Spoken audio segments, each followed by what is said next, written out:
قصتنا النهاردة عن مدينة غريبة تحت الأرض ب85 متر، وعاش فيها الناس لآلاف السنين.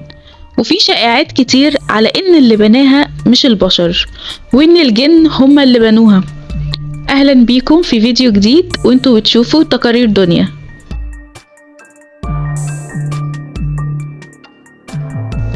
في عام 1963 في منطقة الأناضول في تركيا تم اكتشاف مدينة كاملة تحت الأرض، وسموها مدينة ديرينكويو، ومعناها بالعربي الفتحة العميقة أو البئر العميق.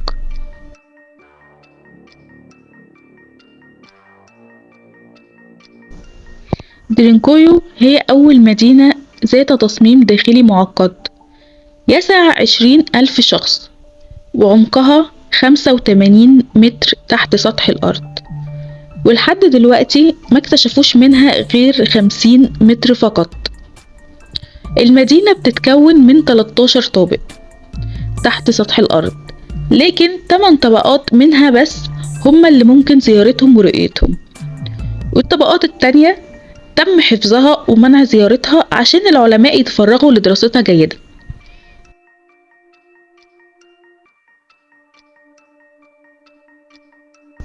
هندسة المدينة صعبة ودقيقة ومدهشة، لأنها مبنية داخل صخور بركانية لينة، واللي محتاجة أعمدة أساس تتحمل طبقات الأرض، وده معناه إنها اتبنت بأدوات بناء دقيقة جدا، لأن التعامل مع النوع ده من الصخور صعب ومحتاج عناية فائقة.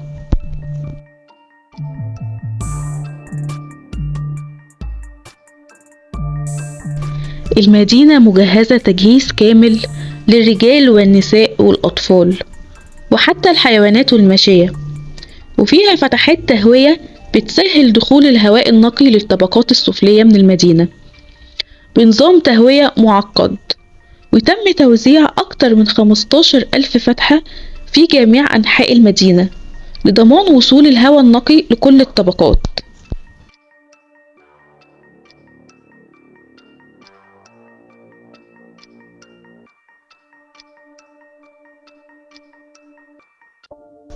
وفي المدينة كان في أكتر من 52 بير محفور على عمق أكتر من 55 متر تحت سطح الأرض، عشان السكان في المدينة يعرفوا يوصلوله بسهولة، ويعرفوا يحصلوا على المية من غير ما يضطروا إنهم يطلعوا فوق الأرض.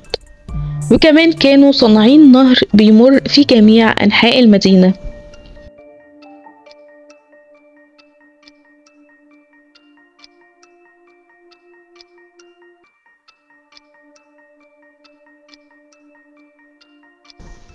والمدينة فيها عدد غرف كبير يتسع ل20,000 شخص، وكمان فيها عدد من المعابد الدينية وخزانات الطعام ومجاري للمياه العذبة وأماكن للحيوانات ومقابر كبيرة وغرفة لعصر النبيذ واسطبلات للخيول ووسائل أمن غريبة وذكية. وكان فيها أبواب وزنها من 200 ل 500 كيلو، ومش ممكن فتحها إلا من الداخل، وده اللي أثبت للعلماء إن الناس اللي كانوا عايشين فيها كانوا مستخبيين من شيء ما. والأبواب كانت على شكل دائري وفيها فتحة من النص من الداخل، والفتحة دي كان فيها يد عشان يعرفوا يقفلوا ويفتحوا الباب منها.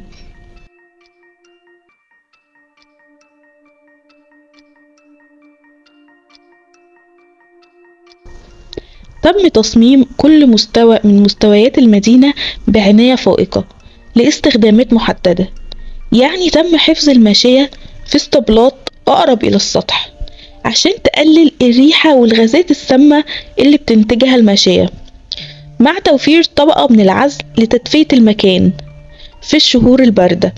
والمستويات الداخلية من المدينة احتوت على المساكن والمدارس وأماكن الاجتماعات.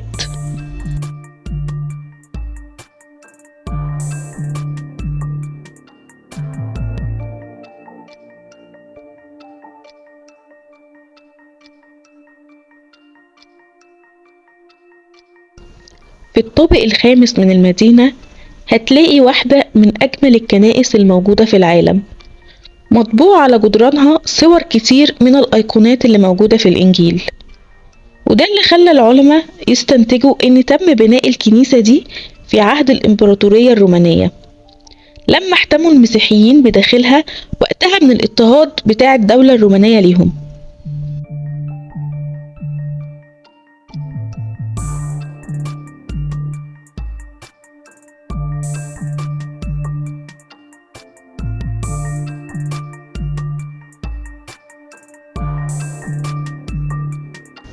علماء الآثار قالوا إن الطبقة الأولى من المدينة يرجع بنائها ل1400 سنة، والطبقات الأعمق كانت أقدم من كده. وجوه المدينة ممكن نلاقي أنفاق بطول 8 كيلو متر، والأنفاق دي بتوصل لمدن تانية موجودة تحت الأرض، والطرق والأنفاق دي دليل على وجود تعاون بين الحضارات وقتها. ونيجي بقى للحضارات اللي عاشت في المدينة دي. العلماء قالوا إن عدد من الحضارات استوطنوا المدينة ما بين العام 1200 و 800 قبل الميلاد، وبالأخص الحضارة الأشورية اللي الآثار أثبتت إن كان ليها وجود في المدينة، واستمر سكن الناس فيها على مر العصور.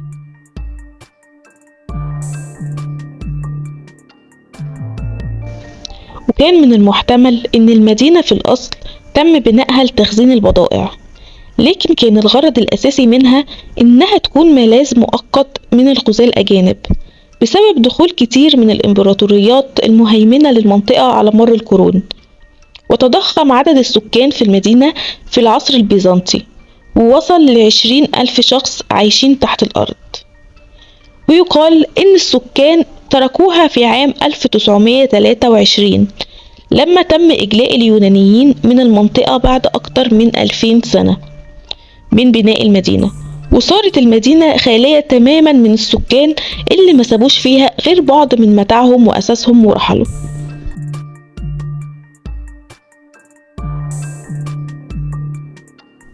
وأصبحت المدينة خالية تماما ومحدش عارف عنها حاجة لحد سنة 1963 لما تم اكتشافها من جديد، وبعدها تحولت لمزار سياحي مهم في تركيا في عام 1969، وبقى بيلجأ ليها زوار كتير عشان يشوفوا المدينة الغريبة دي. وكمان بقى مسموح للزوار الطيران بالمناطيد الهوائية مع شروق الشمس عشان يحصلوا على رؤية أفضل للتكوينات الصخرية اللي مسميينها حاليا مداخن الجنيات.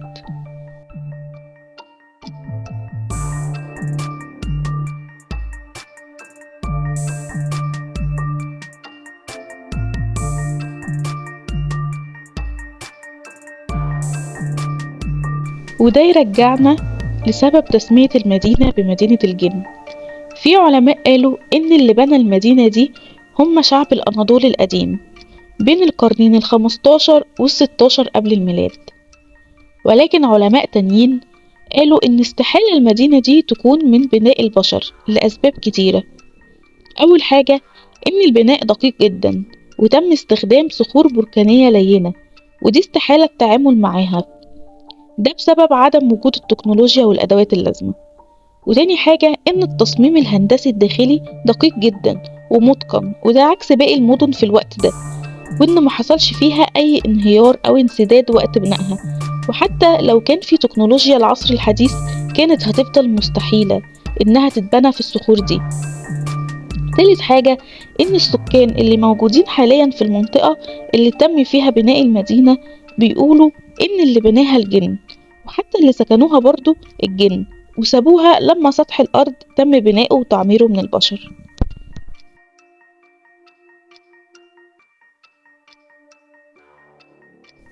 وهيفضل برضو لغز المدينة دي من ألغاز الدنيا اللي ملهاش تفسير.